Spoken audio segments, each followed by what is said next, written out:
Hi, favored ones. Welcome to Soul Reflections. My gosh, good morning. Ang dami kong pimple, grabe. Puyatan, galore. Okay. May update. Hindi naman update. Ano naman, parang, I suppose I have already informed everyone naman, diba, that I went back to school, I'm teaching again, and I'm also studying again. So, there's really a lot of reading and learning that's happening right now that it eats up on my sleep. But all is good. I'm enjoying what I'm doing right now. Well, my reflection for today is um, ano ba? You know, we always talk about our purpose. We talk about our calling or the path that God wants us to take. And most of the time, we ask ourselves, ano nga ba yung path, di ba? Ano nga ba yung gusto ng Diyos para sa atin? And, you know, it's just so surprising this week. Um, I'm being called to do something and I didn't realize that it was already right there in front of me. And when I realized that it was already there for, ano ba, since 2014, but I turned my back on it nung 2018. So it was a long time that I wasn't doing it. And during that time span from 2018 to right now, actually just this week, I've been questioning it. Parang, ano na nga ba? Ano na nga ba yung calling, di ba? Ano na nga ba yung purpose? Although, there's a general sense of what the mission is or what my purpose, what gives meaning to my life, I really couldn't pinpoint it. And it was only this week that it was so blatantly clear that I am being called to the path of teaching. And I just couldn't help but laugh at myself because inaayaw ko siya ng inaayaw for several years. And now it's here. And surprisingly, I'm really enjoying it. I'm teaching a new subject, something quanti. um, I, I studied it back almost a decade ago, and now I'm refreshing my mind, and it boggles me. But um, I'm enjoying it, and I'm learning as I go. And part of teaching is also doing research, completing my PhD. So there's also a lot of reading and studying and learning, writing on that end. And the important thing is that I'm enjoying it, and as I continue to do it, I'm finding so much ease in the things that I'm doing. And it's such a revelation. And it made me question myself. Why did I turn my back on it before? What made me do it? And you know what came into my mind? It was because it was so overwhelming. Um, I also knew that no one in my family was ever a teacher, and it seems like I'm going to be the first one to to really be going into research, going into teaching, and going into the academe, so to speak. I would be the first one, and it's so scary. Everyone in my family is all in business or um, basta iba talaga. So um, it's out of my comfort zone, and I know that I won't be conforming to my family, and it's also intimidating because you know you get to meet so many people who are really such intellectuals, so wise and all that, and you would be part of that group. So it's also intimidating. So there's a lot of excuses or reasons or justifications why I felt that I couldn't do it, why I doubted myself. And so that made me turn away from it.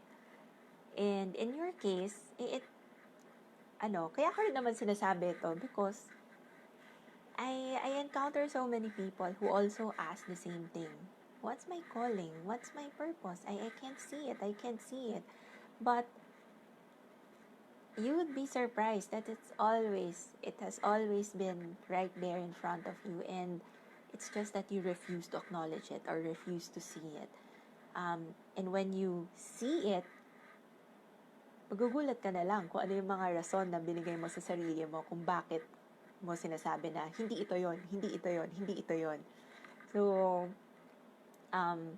in sharing this, there's a little bit candidness, a little embarrassment as well, because I'm the type of person na okay, kailangan talaga meaningful yung life. Kailangan, there's a direction, there's purpose and all that. And this is me telling you guys na I don't always get it right. I also sometimes ignore what's in front of me or refuse to see what's in front of me. And I keep on delaying, procrastinating, and all that. But what's important is that you have to wake up. You have to see things for what it is. It's if you still have that question of what's your purpose, what gives you meaning or happiness in life, because at the end of the day naman, we all want to be happy, diba? Ask God for the wisdom. Pray, meditate, and you have to trust in yourself. You have to have faith in what it is that your inner voice is telling you. Because I know I ignored my inner voice for the longest time. So, yes, that's it's possible to ignore it. So, just pray, and whatever comes up, try nyo lang, diba? Try nyo lang. I'm not saying na gawin nyo agad or kasi sometimes we really need a certain time, a period of time where we build on our readiness.